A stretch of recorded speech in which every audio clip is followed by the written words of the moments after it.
In today's video, I'll show you how to set up the Lyro AI Chatbot inside Tidio so you can automate customer support quickly and efficiently. Start by logging into your Tidio dashboard.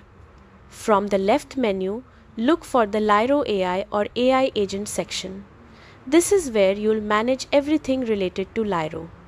Once inside, begin by setting up Lyro's knowledge base. Add the URLs of your frequently asked questions pages, help articles, or documentation so Lyro can learn directly from your website. You can also manually add question and answer pairs to cover common queries that may not exist on your site yet. If your plan allows it, you can upload files or let Lyro learn from past conversations to make responses even more accurate. Next, configure Lyro's behavior. Choose when it should reply, either always or only when human agents are offline.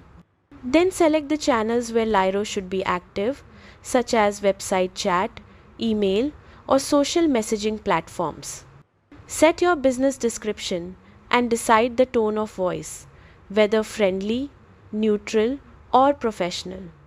You can also enable options like emojis or read more links if they fit your brand. After that, review the handoff rules. This defines what happens when Lyro can't answer a question, such as passing the conversation to a human agent or creating a support ticket.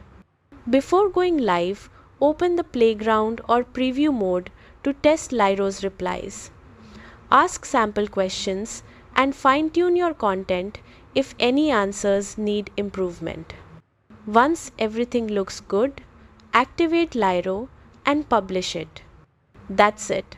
You've successfully set up the Lyro AI chatbot in Tidio, ready to handle customer questions automatically and improve response time.